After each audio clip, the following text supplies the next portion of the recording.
there are many parallels and there are many differences. So I gave you one example of the traditional Indian view of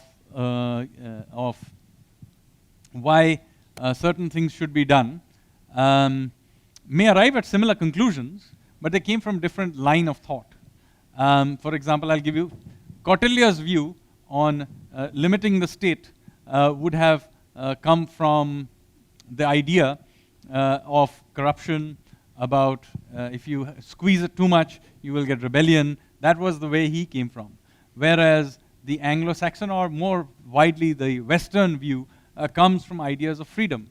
Now, when you apply these in certain situations, you may get somewhat different or entirely different outcomes. And I'll give you some examples taking modern times.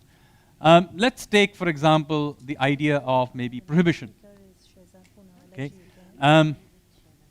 Kautilya's view would be that prohibition is a bad idea. And in fact, he does write about it. That he argued that the king should not interfere with people and their daily lives. He does mention this. That's why prohibition should be not done. And of course, he would have argued that any such thing as prohibition would ultimately lead to some sort of corruption, of which he was always very suspicious. So you see Kautilya, he always argues for regulation of things that he considers as bads.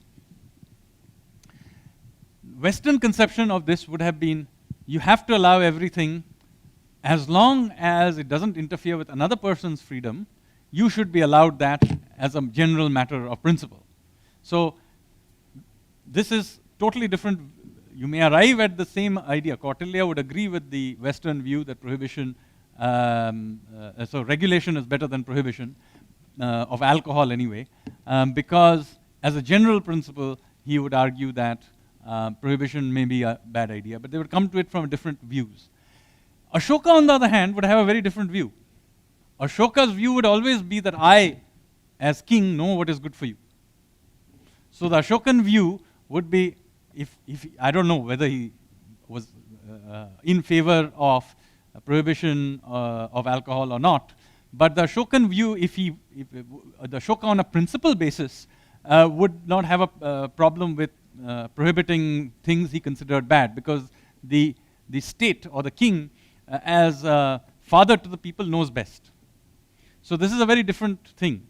Kautilya, on the other hand, would have said, no, that's not, he would have looked on it with great suspicion. So there are very different, and you can apply this in a different area. You would again come to similar differences in outcome. So yes, but clearly what you will get with an Ashokan state ultimately is a weak but all-pervasive state, which is what the Nehruvian state became. And not surprisingly, because Nehru explicitly promoted Ashoka as his ideal. And it's not surprising because that is precisely what he was aiming for, a weak but all-pervasive state. Please remember to subscribe to us and switch on the notifications for this channel. For our other social media links, more content, and to support our work, please visit citti.net.